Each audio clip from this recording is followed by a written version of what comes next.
One set. Camera rolling. Sound, the good, the bad, and the just plain standard. Take one.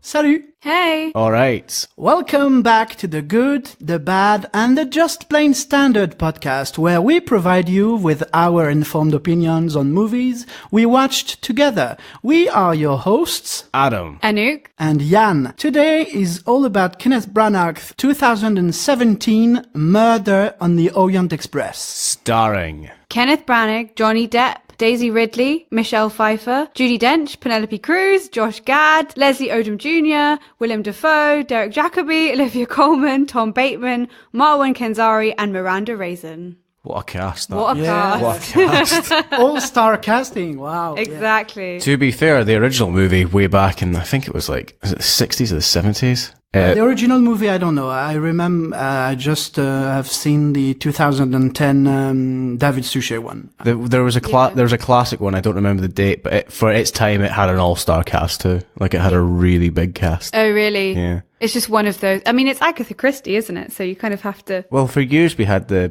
guy that played Poirot. You know, like there was a big thing when it was his last time he was ever going to be playing the part. I remember being on ITV or STV or like a channel here. I don't remember the movie, but I distinctly remember the advertising being this is Poirot's last case, i.e., that was the last time this actor was going to play Poirot in this version of it. Is that David Suchet? Yes, probably. If you think of Poirot, you would think of this guy, and I imagine that is who you guys are on about. Yeah, probably 2010 was the Murder of the Orient Express, but the last one was I don't know what the last one was. It was in 2013, but I'm not sure what it was. Yeah, I don't remember the case, but I do remember that it was a big deal that it was this guy's last go. Yeah, you're talking about Suchet because he's like the most famous Poirot ever. Yeah. But didn't he do a TV series as well? Yeah, I remember. It wasn't just the film? They were like TV specials. You know how we have we consider Sherlock just television now, even though Yeah, TV movie. Basically, that's what the yeah. Mm-hmm. TV movies. Okay, yeah.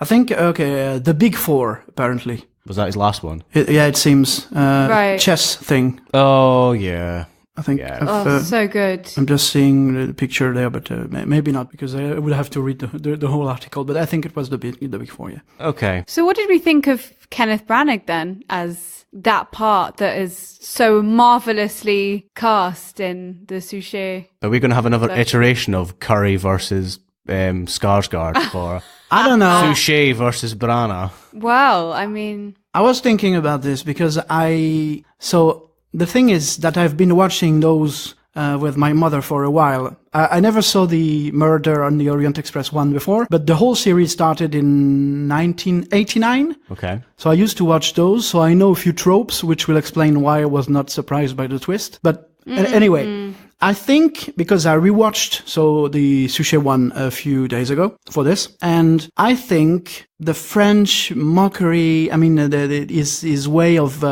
playing his jest is better in the new one. Okay. He has more French accent, I would say. Ken, as he's called on his sets. Yeah, Sir Kenneth Branagh. Yeah, I go by Ken on set.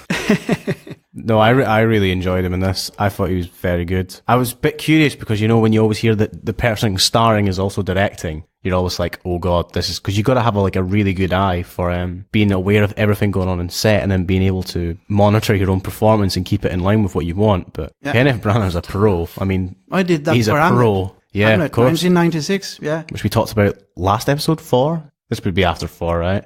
Yes, but we will release. I'm not sure when we will really, because Thor, I'm struggling with the editing, so we'll probably, yeah. depending on the order. So. Spoiler: we don't record these in chronological order sometimes. No, just like movies, actually. Woo. We're all That's very true. This isn't a theatre production. Except Victoria and stuff. But yeah. In the beginning we used to record them one after one and they came out in the right schedule. But sometimes when we were all virgins. When we were new to this podcast and malarkey. Yeah, but I've been a massive fan of Sir Branagh since his Hamlet. So I had the occasion to notice with this movie more than his acting, which was the thing I was addicted to. I noticed he seemed to be quite fond of overhead shots. Yeah, he was. Yeah. There were a few. But they're nice though, like the train travelling around. when you would get the shots. I do remember in the Yes. old one, it was like, you could clearly tell that it was like, it was meant to be like the Orient Express, but you could tell that it was being filmed in England because it was just all trees. And you could like, oh, it's this any railway ever. But this one, with budget and directing and cinematography and CGI really made me feel like you were in a totally different place. I really liked that. Yeah, of course. There was another shot when I think it's, we'll just call them, Ken and Daisy. Oh, He's yeah. talking to her and the camera is doing something on one side, like from the up to down, and you see them like, I don't know how to explain that, but Oh, you yeah, know, they're for an just audio having a podcast. talk, like when he's, suspecting her and confronting her. Oh, and yeah. the camera is from outside. You just see the wagon with the open yeah, thing, yeah, and and it goes pans up and down, and yeah. it goes through the, yeah. I need to get something off my chest right now. Yeah. So hopefully listeners are aware of my less than glowing review of people that use Snapchat in the movie theatre. We had me and Anouk just went to see this today. We had a worse experience of that. I'm going to call these people the Johnny Depp fan club, right? So we get in and we're sitting in our seats. We got in when the trailers were on, so we couldn't find the seats that we were allocated, but we're like, okay, we'll just sit here because it's in the same room. We're like maybe one or two away. So we sat down and we're watching the trailers and stuff, and there's two friends came in and they were sitting in front of us, two women, and they were on their phones during the adverts, which I'm like, it's annoying, but you know, it's the adverts, it's totally fine. Because it's not the movie, it's not taken away from anything. But then the movie started, and they were off them, and I was like, oh, thank God, we're not going to have another Snapchat scenario. But the weirdest thing happened. As soon as Johnny Depp appeared in this movie, they started taking photos. Like... We're in the cinema. Like, I mean, even before that, I saw her. She was on her phone and she was on her messages. And she did this annoying thing where she'd put her hand over her phone. Like, that would Yeah, it's going to block it mask back, like... anything. Like, this is an iPhone screen, for God's sake. Like, we can see you. And I'm behind her like, oh, please don't do this all the way through the film. No, worse, she was taking photos of the screen. Yeah, it was What is that? It was totally bizarre. The only thing I was thinking in my head is like, is she like on 4chan or something? Like she's going to upload like, or Pinterest, she's going to have or Tumblr.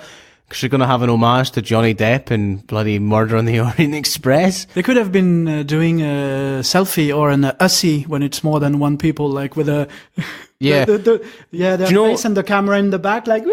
Oh, know look the- who we're with. It's Do like- you know the moment I realised it was just for Johnny Depp? There's a scene in the movie where obviously Johnny Depp's talking to two people, and when she was about to take a photo, and then it cut to like they were in a close-up, you know, over the shoulder close, so it'd be Johnny Depp and someone else, and Johnny Depp and someone else. They were about to take a photo, and then it cut back to the other person. They put the phone down. Oh, that is unbelievable. It was Unbelievable. It was just the most bizarre experience I've ever had in the movie. There are always reasons. So maybe they are in charge of the national fan club in the UK, and they wanted to give their readers some exclusives. I don't know. You know what's more funny as well? We'll talk about this when we get there, because obviously Johnny Depp is Mr. Ratchet, and if you know the story of Murder on the Orient Express, you'll know what happens. As soon as Johnny Depp disappears from the movie, one of them went to sleep.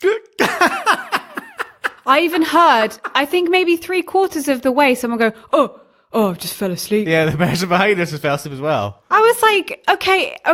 I think that probably nicely leads on to this film was quite slow, and there was quite a lot of information that it bombarded you with. So I feel like because there were all of these celebrities, maybe if you came and saw this film, you'd think it was, you know, just like a popcorn movie. Like, oh, I'm just going to see, Johnny Depp, he's my favorite, I love him. And then you're not really there for the film and for what it's about and the storyline, which I think quite a lot of films and quite a lot of people that go to cinema, they don't give a shit about what it's about, and they just want to see their favorite stars. And that's probably what happened, because we were surrounded by absolute mongoloids.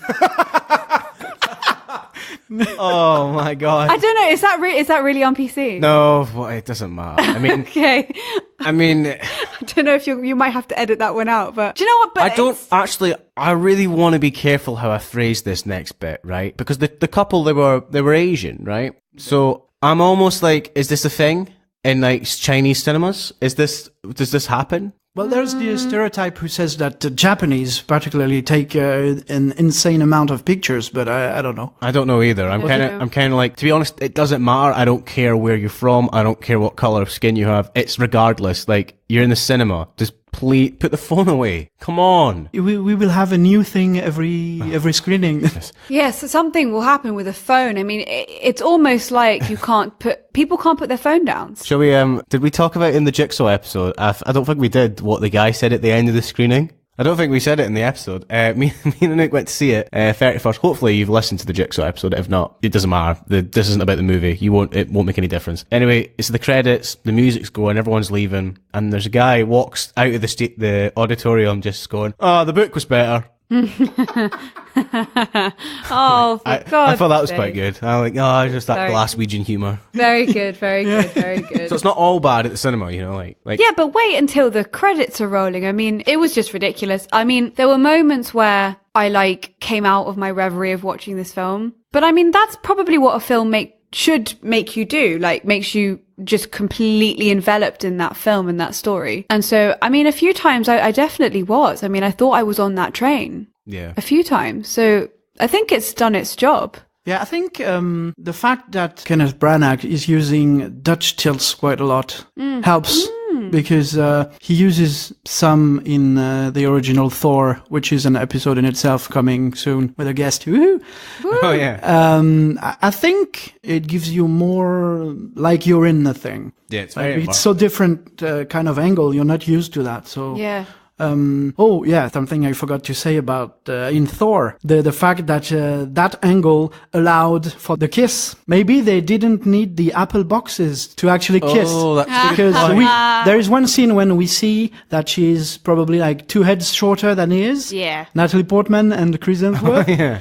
So Yeah. Oh, So so using that, they didn't have to. That's quite clever. I guess, yeah. Yeah. I always liked that story about Gone with the Wind, because it wasn't even the fact that she was that much shorter. It's just they wanted him to be taller in a Yeah, way. because it's this whole passionate thing of the woman is oh. But isn't the sad thing about that whole story is that apparently, is it Clark Gable? Yes. Apparently he smelled so bad of onions. Was it onion specifically? Was it like Patrick told us? Was it? I think Patrick. Yeah, it Because was. no, I think it was because he had dentures or something and he wasn't washing them or something. I'm not sure if it's him or that's the picture where when we. Yeah, that's Gone with the Wind. Yeah. Yeah. Okay. Yeah, the one where he's on a box. No, Yeah, what? I can't remember. I think she's on a box just because. She might be even shorter than. Yeah, maybe. I can't remember. There's a photo of it, and I can't remember. But it's because they wanted him to lean in and grab her. Basically. Yeah, so she only needed to be one head shorter. Yeah, I think she that's was much shorter. Yeah, I think she was much shorter, so they put her on a box to make it look more dynamic, which people do. You know. Spoiler alert: cinema's not real. Essentially, we'll do whatever it takes to fake it to make the shot in the end look really good. Which is something I was astutely aware of. There's scenes, because we saw it in Cineworld and it was in the theater where they usually put the live streams, so it's a bigger 2D screen, and you're just watching it and you just see how big Kenneth Branagh's face is. It makes you aware of the acting. Especially there's Anouk. We'll probably talk about more than this, and it's a good segue for her because there's a lot of theatre actors in this, wasn't there? Yeah. And funnily enough, so Kenneth Branagh has his own theatre company. So, I mean, I'm guessing that, was it Romeo and Juliet that he recently did? Yeah, the Garrick. At the Garrick. Yes. And he did Winter's Tale as well. Winter's Tale, yeah. Yeah, and The Entertainer and He's done a few things then. He did Harlequinade as well. Oh, yeah. I went to see that with my friend Connor. It was excellent. Nice. It had a separate monologue by Zoe Wanamaker, which was just amazing. absolutely amazing. It was about her husband had recently died and she just got back from a party or event sort of thing, and she basically talks about how he was always the one with the small talk and stuff, and it was just amazing. Wow. She's great. She was great. And it also worked because she finished the monologue and went off stage. And then it immediately went straight into the actual show, Harlequinade. And then when she made her appearance on that one, she just walked through the audience. Obviously she'd gone off to get dressed and then just come back in. It totally worked because the start of this Harlequinade was the fact that they were a touring company putting on Romeo and Juliet for schools in the 50s. So they were just practicing. And then obviously they used the auditorium as they were practicing, doing a tech rehearsal essentially. Mm-hmm. So Zoe Wanamaker could just walk through the audience and it's great. That's a really nice idea, actually. Yeah, it was excellent. He's obviously got a lot of amazing ideas He's for his... great flair for direction. Yeah. Yeah. Show business. Oh, yes. Should we have a plot summary? Not necessarily, because it's like Hercule Poirot standard murder. I mean, it's well known. We can do a basic one. Anyone want to take that up? Or do you want me to do it? We can do it. Alright, I'll do it. I really should stop asking that. I think I'm the one that does the plot summaries now. Poirot in this film is currently working on a separate case in, I believe is it Israel at this point? Would it be? Yeah, we can see the lament wall. I don't know how to the Wailing Wall. Yeah, Wailing Wall. Yes. Did it In Jerusalem. It had a date underneath that as well, because obviously Israel, it depends on what date they were doing, would be, is it Israel or is it, regardless. Anyway. I think it said Jerusalem, yeah. The Wailing Wall, Jerusalem. So he's solving a case there, he wraps it up, and he's like, right, I've earned myself a vacation, or holiday if you're in Britain. So he's going home to have some time off. However, lo and behold, the only train that he goes on happens to have a murder on it, and it's up to Poirot to solve who murdered Mr. Ratchet. Ah. Yeah. There we go. Yeah. That's essentially the plot of the film. Poirot's on a train and he has to solve a murder. Pretty much, because everything else is a spoiler.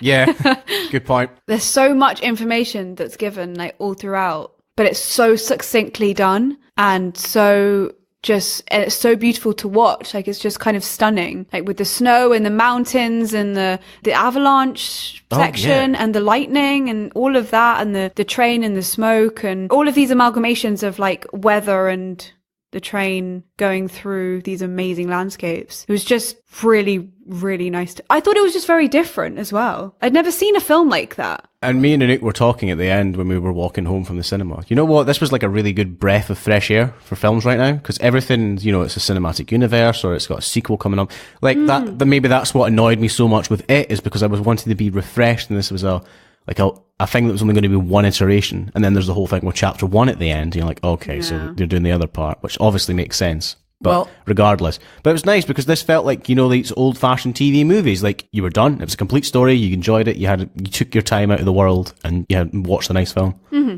Yeah, it may also be, because I reckon it will be successful, it could also start a new series of those. That's a good point. I reckon. Yes, but what's nice is that it's a standalone. Yeah, the TV movies were. Yeah, so that's probably why it works so well, because it's not like, it's a massive franchise and they're connected. It's just Hercule Poirot. Like, that's the only connection between the films. I mean, that's why Agatha Christie was such a prolific writer, because the only thing you needed to know was the character of Poirot, and you got that as soon as you read one. So it didn't matter what order you picked up the books in, you could read them whenever. Yeah, of course. That's very true. I reckon that The Lord of the Rings became very popular, like massively, when the three were out, because the three movies were out, because I mean, like, it stops in the middle of the thing and then stops again. Yeah, because Lord of the Rings was meant to be one book. That was the big thing, because I've religiously watched the appendices and the extended editions of Lord of the Rings, and there's a whole part in the appendices where they talk about like the creation of the book and how Tolkien really didn't want it to be 3 volumes. Yeah. He wanted it to be one collect thing, which makes sense when you read it, because Yann's a big fan of time jumping, so you must love the novel of Lord of the Rings. I got acquainted to that story in 1999 when I learned that Liv Tyler would be cast as Arwen. Of course. So I read that. I loved it. And so it's cool because I had time to digest the story and to make up my own stories in my head. So I had time to be disappointed a bit by the movie and stuff, as you always are. Yeah. But it was. I love the whole thingy, and how Peter Jackson is now like. I'm not sure about the fact that they stretched The Hobbit, which is a much smaller book, into 3 films. Yeah, it's like 600, 700 pages of that, and it's 3. I think collectively with the extended editions, it's probably about 9 hours, 8 hours or something like that. I think you can tell that they stretched it, though. I think it's still entertaining. Yeah, I loved it also. But... Do you want to know a really interesting fact about that? Because I worked this out when I saw the first movie. The first movie ends on book page 96 or 90. It's before the first 150 pages the first film ends, which is really weird. Yeah, they definitely stretched that one out. I know that The Hobbit is something that people have been reading in their childhood. I haven't. I bought it very late. I still need to read it. I have a beautiful collector's edition, limited, but lovely book. I love that book. I do love a collector's edition of a book. Such a nerd. Did you know that in the 2010 version of this, there was one of the very few ginger person that I'm not crazy about. She was Miss Julie, Jessica Chastain. Oh, of course. She was in the TV version, yeah. Toby Jones as the bad guy. So many people. So many good. Yeah. Oh, I do love Toby Jones. He's a genius. He was so good in, was it Sherlock? Yeah, episode 2 of season 4. Oh my God. Yeah, the whole like Jimmy Savile-esque. Yeah. So I feel this one will be, in terms of the final rating, a bit like your convoluted version in Jigsaw. Because I would say there are people who saw and grew up with the original Poirot, which I was a part of that cult, clan, whatever. Yes. And those was just discovering it now. Because I think it will be spoilers. Non-free this episode, I reckon. Because I will say why in 5 seconds. I didn't buy the twist at all. All right, so we'll put the flag on it. We'll put the flag on it. To be fair, right, it's Murder on the Orient Express. The book came out when? I think it's been more than 2 weeks since the book came out. I don't know. But one of the tropes is the fact that even when in the story it appears that someone has been exonerated, it's not necessarily forever. I remember distinctly in one of the mysteries, I think it was Poirot indeed, everybody was suspected, and at one point they found a bones, like a complete skeleton in a bathtub. So you'd say, okay, so that's not that guy, he's dead. And in the end, it was he was not dead, it was just someone else, and it was actually the guy who did it. The moment in this movie, spoilers are coming, the moment in this movie when I saw Michelle Pfeiffer with a knife on her shoulder, I knew something was very sketchy about her. And it was around an hour mark, something. Well, the knife bit. I thought the knife bit was near the end. No, it wasn't really near the end. Yeah, like I was more over the halfway mark. I mean, this film. Yeah, like probably 40 minutes. I don't know. Probably an hour and 40 in. But I mean, you're supposed to still think that you had no idea who the murderer was. And I actually agree with you, Yann, because as soon as that was done, I feel like either it was her acting or the direction. She just suddenly became really manic. Yeah. And I'm not really sure why Michelle Pfeiffer had made that decision, because then it made it very obvious that she was included in this whole thing. Okay, no, I didn't really realize it was just from past experience that I said, oh, so that's her then. Yeah, okay. Yeah. So I just stopped noticing actually afterwards. Okay. I distinctly remember my dad telling me the twist of Murder on the Orient Express, but I didn't remember that in the cinema until we got to the end where they're all sitting like at the Last Supper essentially, and I'm like, oh, I remember what's going to happen. And you kind of get there by the end of the film anyway. And yeah. One of the tropes also is at the end that he always gathers them. Yeah, that's always the best then bit. It's you, and there's one left out, and then. But actually, and that's quite famous because they do that in like Doctor Who, and they do it. They kind of use that in all the detective spoofs. You know, like bring them all around, and Mrs. Ben. You know, is this the point where you explain how I did it? Yeah, exactly.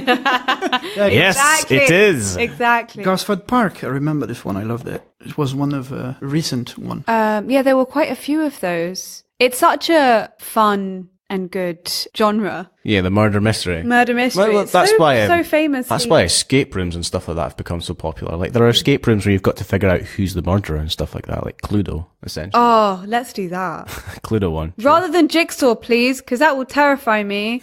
Nick really doesn't want to do the Jigsaw escape room. I don't blame you. I don't blame you. I'm scared. I don't mind, once again, Anna jumping on me, but you know.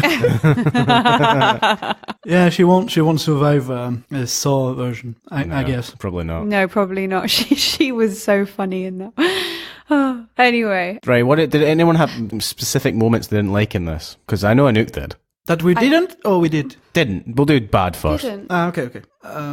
Yeah? I need to think a second. Anouk, do you want to talk about the Hollywoodize moments of this film?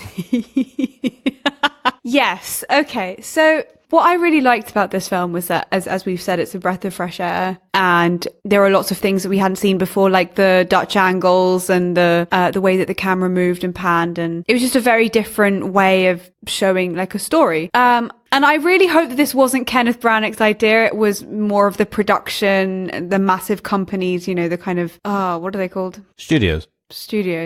Yeah, Studio Sharks. came in and said, look, we need to do this. You know, the camera pans towards in a kind of swinging way. You know, it pans down and then it pans up towards the famous person's back, and then they will reveal their face. And it's just like, oh, for God's sake, surely we're over this by now. We do not need to reveal Johnny Depp. Like, he's supposed to be a character. Yeah. So why are we revealing Ratchet?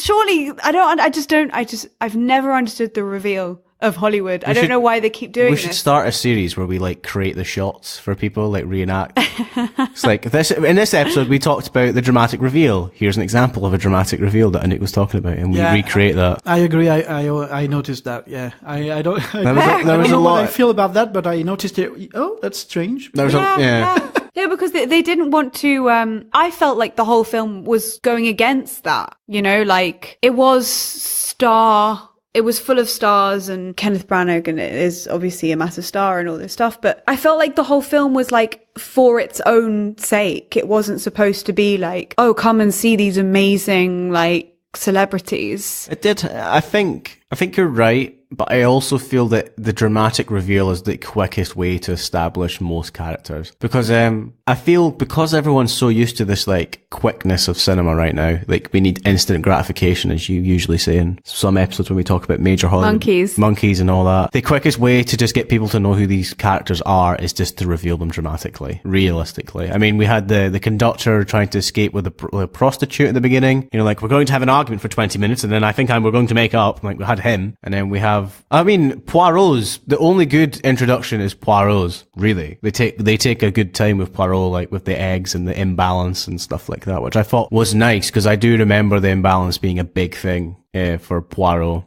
So it's nice that they took their time with that and kept it. No, but there's a difference between revealing a character and revealing the celebrity behind the character. Yeah, this is true. And I mean, they do this in Bollywood. I was talking to Adam about this. They do this in Bollywood all the time, but celebrity culture is quite different there, because there's a lot more craze and a lot more like, craze, you know, hunger to like be around these massive Bollywood celebrities. But the whole film is melodramatic, and it's all kind of like song and dance and melodrama. Well, in Bollywood, do they name the characters after the actors sometimes, instead of just having the character name if it's a big name? Is that a thing? In what sense, sorry? Well, like, for example, in... Johnny Depp will play a character named Johnny. Yeah, stuff like that. Or, for example, Will Smith played a character called Will in Fresh Prince of Bel-Air, that sort of thing. You know, like...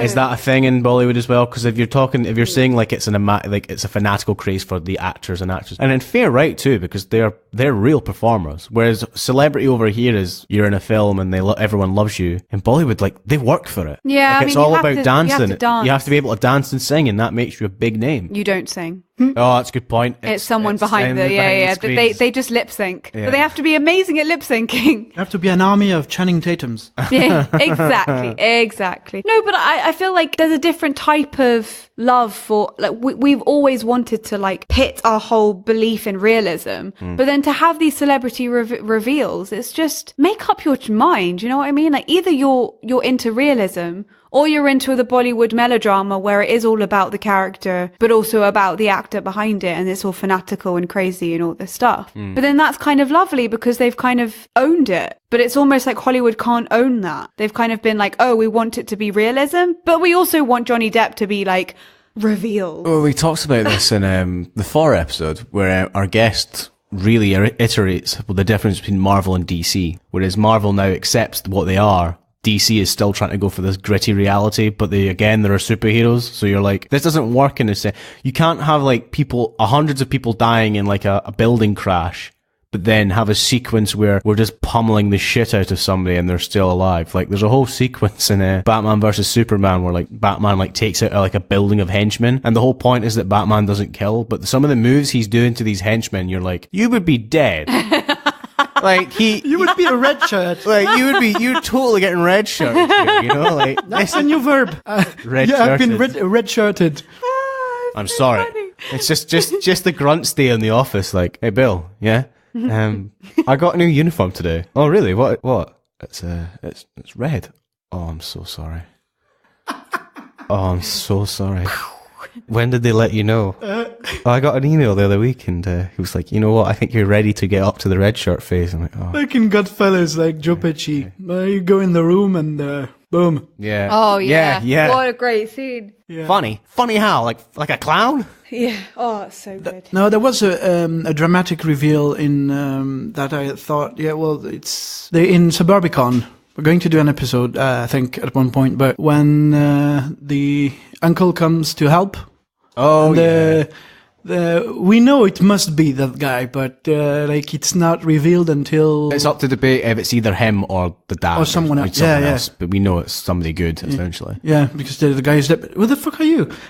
I will talk about that because that's a deliberate twist. Because there's a twist in that reveal. Yeah, there's a yeah, double yeah. So, reveal in yeah, that scene. Yeah. So that's I think there's no problem with revealing characters. It's just when you reveal a celebrity that annoys me. Yeah, when the because it's celebra- like it's yeah. very obvious you're revealing this character, not because of the character or the film or anything to do with the story. Because at least Suburbicon did that for a story reason. Yeah, it's a story and as much beat. as it's annoying, it's still for the film. Oh yeah, of course, yeah. Yeah, but I mean, my major point was that it's a celebrity reveal, and that's annoying to me completely. Because I feel like Hollywood's over that, and we don't need it. I feel like everything before we get on the train is it varies because I think a really good positive thing to come out of this film is, you know how if you film on a location such as a train, you've been on a train, like they're really compact and tight. The camera moves so smooth on that train. Like there's a consistency. You don't ever feel like you've been shut into this train.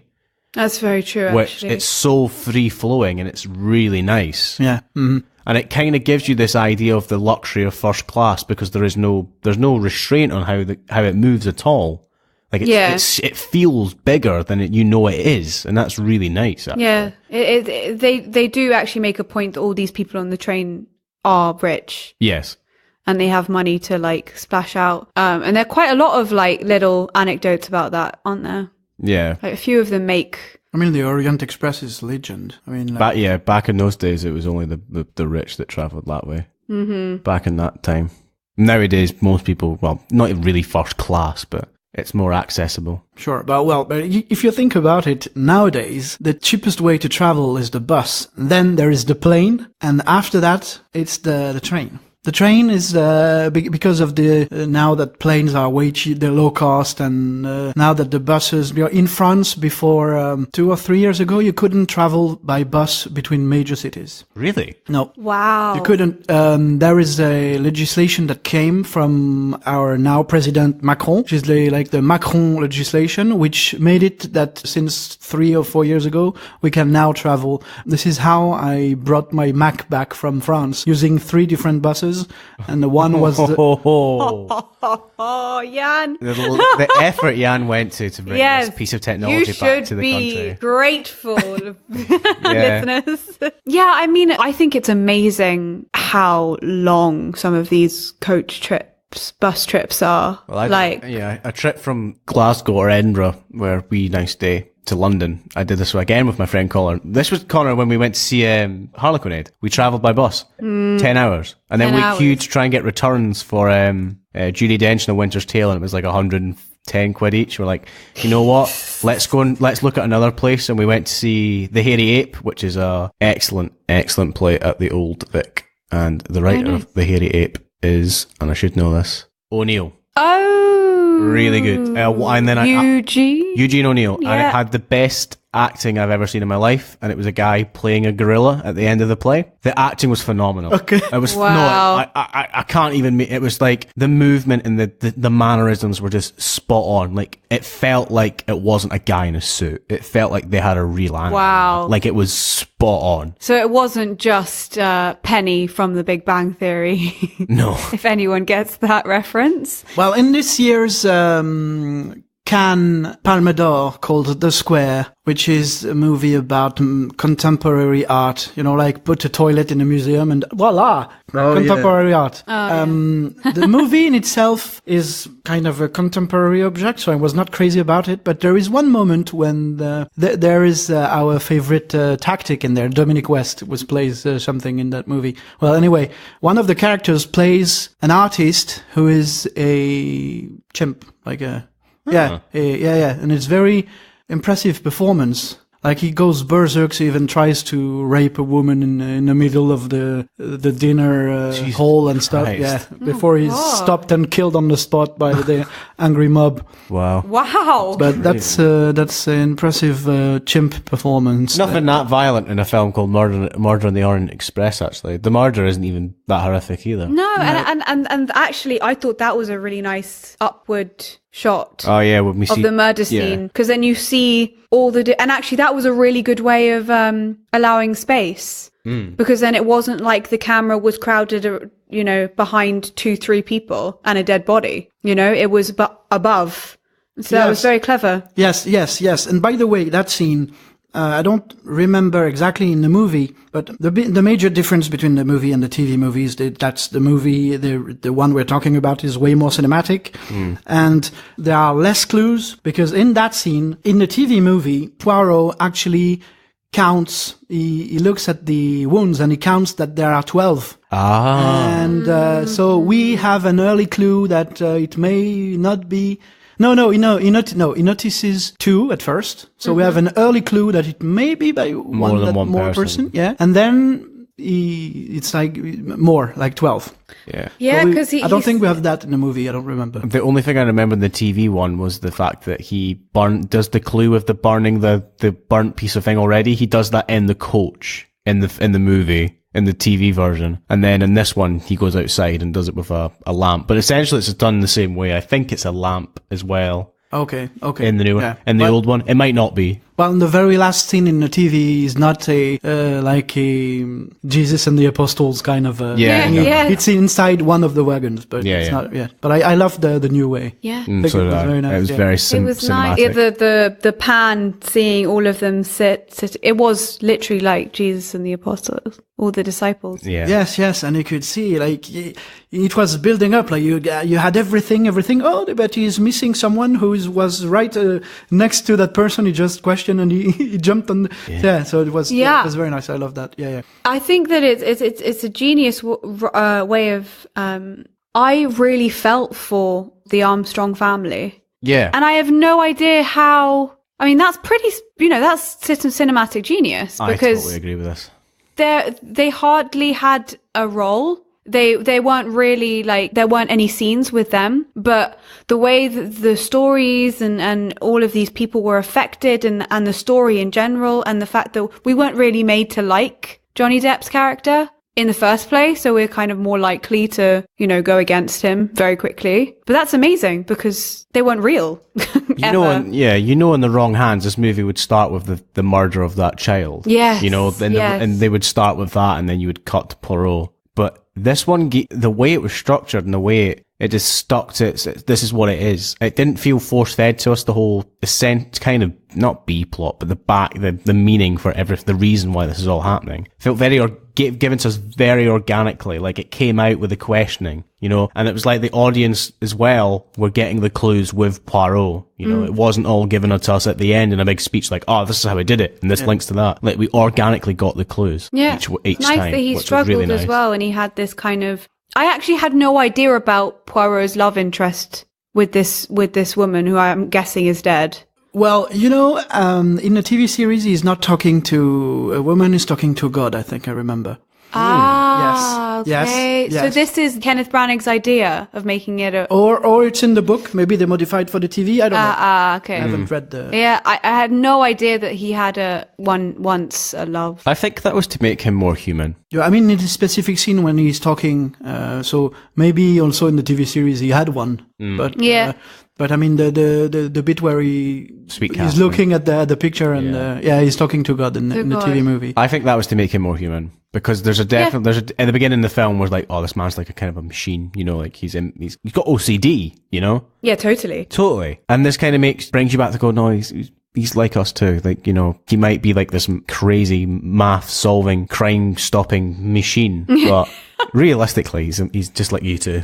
Right. And he also knows what loss feels like, which is kind of connects him to making a really nice decision in the end. because he understands what it feels like to lose someone that you like. Oh, so that's probably why, because it's, in a TV movie, the end is not the same at all. What happens? I don't remember because the choice he makes is ambiguous. The way it's designed, he's telling them that he's against the law and he's going to report them and everything. So he goes out, and there's the police, and we can see sometimes the camera on the rest of the group, and sometimes on him talking to the police. And then you can see the group wandering, and you can see him, and then he's leaving like that, in tears, obviously conflicted, but you don't know exactly if he actually told the police or not. That's interesting. I don't think they would have got away with that if they did this year. I don't think they would get away with it because it's an actual movie in a sense. Because with TV, you knew that you were probably going to get another Poirot, and again, this probably Murder on the Orient Express wouldn't have been his first outing as that Poirot, so we know the character. But with this point, if it left ambiguous, people would be like, well, that's a bit disappointing. Because I remember people got annoyed at the ending of Dark Knight Rises. Like, yes, they did. People that watch movies, man, want to be told how it ends. Yeah. They want a categorical ending. They hate that ambiguity because they don't want to, people don't want to work anymore. Inception? Yeah, exactly. They don't really want to. Nolan's famous for that. Well, I only... So that's me, everyone. I only noticed that there was sequels to Batman Begins, I think like 5 or 6 years afterwards. Yeah. So have you seen them yet? I've watched the second one, and like the last one, I must have watched it last year or something. Yeah. Wow. I really like them. You'd like Dunkirk as well. I still haven't seen Dunkirk, and I really want to see it. That might be an issue when we do the episode of what was the good, the bad, and the just plain standard of the year. We might need to get Anouk a copy of Dunkirk, but it'll be out. But I guarantee that's out for Christmas. I'm sure I can find it. Of course, yeah. Yeah, this is a very good point. The media release, like depending on how the movie did, or if it's just like The Dark Tower was released in VOD 2 months after theatrical release. Oh wow! 2 months. That means it bombed box office. That means it bombed, and they have to get copies out, so they want to make the budget back like quickly. Yeah, that's a good point. That's pretty bad.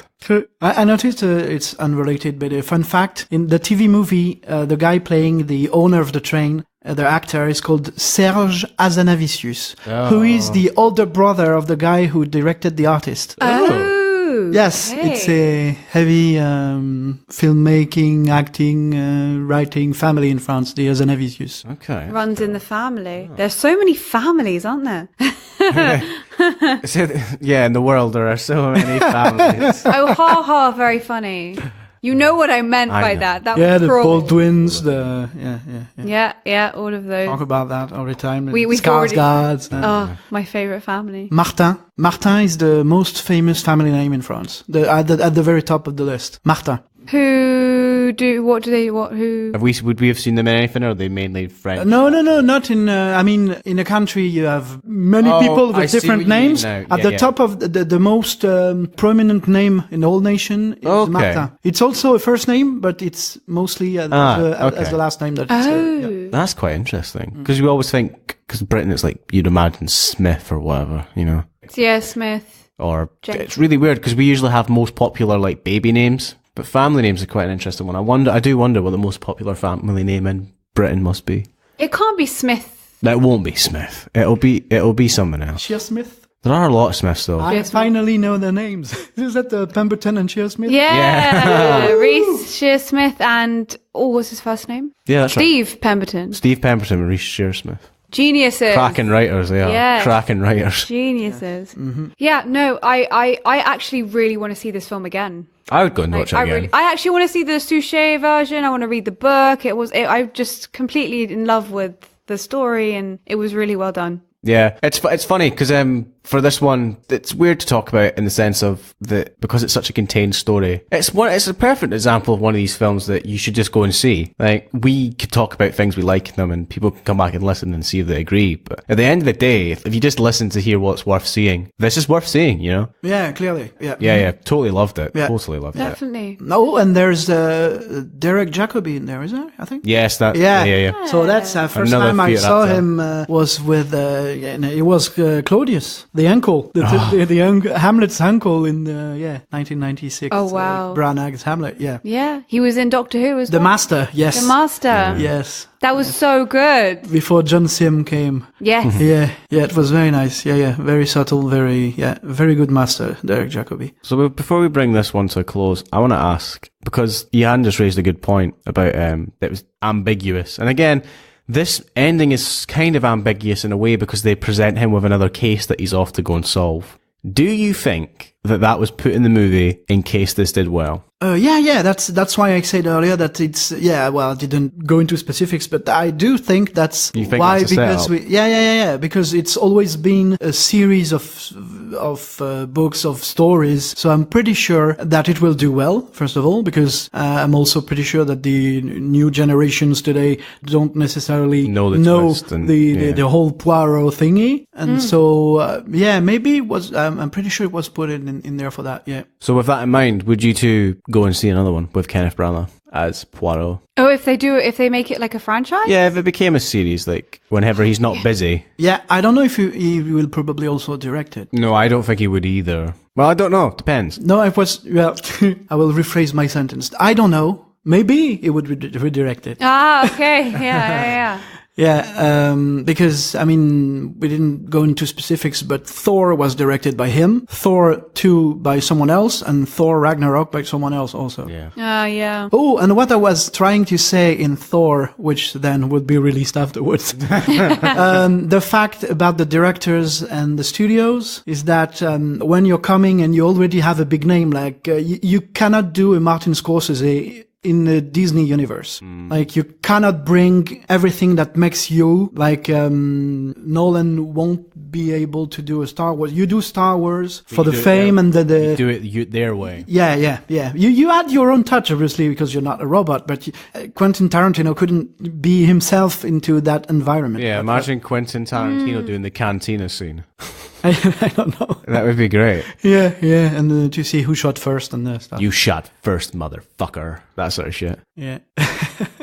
So I think they are setting up for a kind of a Poirot universe. So we've got universes now. So We do, yes. We're in that kind of time frame of the whole thing of universes and so on. Universes, franchises. Yeah. Franchise era. Yeah, it depends how it does on the first weekend. I don't know how it did. I know Ragnarok was like, wow, 100 and, some millions. I mean, so this will do well in Britain. I think so. And it'll do well in the US as well because of the cast. And I'm pretty sure there are vivid and many Agatha Christie readers in America too. So this will do all right. Yeah, for sure. It's not going to flop, put it that way. And it doesn't deserve to if it does, because it's well made and it's enjoyable and fun. And fun fact, I know my parents are probably going to go and see this one. So yeah, Mom, Dad, this one is definitely good. Yeah, for sure. It's worth going to see. Definitely go and see it. So, with that in mind, Anouk, Yann, is Murder on the Orient Express 2017 good, bad, or just plain standard? Anouk? Good. It's very good. Yann? It's very good, and with a budget of only 55 million, which is low for good. nowadays. That's nice. It's very low. It will probably get his money back very, very, very soon. Oh, well done. Yeah. If you're new into the whole Poirot thing, it's good. Very entertaining. You'll love it. If you're used to Poirot stories, you'll be a bit disappointed, but you'll still enjoy it anyway. So good and good. I'd agree with that, because I'm new to it, but I knew of Poirot, so I still feel like I get the benefit of being new to it. But I imagine that, because that was another thing that was in the cinema, we saw a lot of the older generation at the cinema, which was really nice to see, because obviously they knew the story and they grew up with the older version. So I will say it's good. I'd say it's good for all ages. I mean, it will be different to what you remember. As long as you come in with an open mind, you'll enjoy it, because it is a very well made film and it's a very good breath of fresh air in the world of sequels and prequels and everything else in between. So yeah, good. Cool. So there we go. That was Murder on the Orient Express. Nice wee short episode, I think, this week. Yeah, indeed. For some reason, I thought Poirot was French, but no, he's from Belgium, so that's cool. Yeah, go Belgium. That's different. Yeah. That's cool. At least in that movie, I don't really know where he's from. I think he's Belgium. Yeah, I think, because in the TV, I don't remember them saying. Well, anyway. So, it leaves us to sign off. Yeah, so thank you very much for listening. We're approaching the 1,000 total downloads now. Yeah, we're nearly there. So exciting. Yeah, almost, 3 figures for the total. Very exciting. So as always, this was Adam. Anouk. and Yann. Bye-bye. Bye. Au revoir. Bye-bye, au revoir. À bientôt.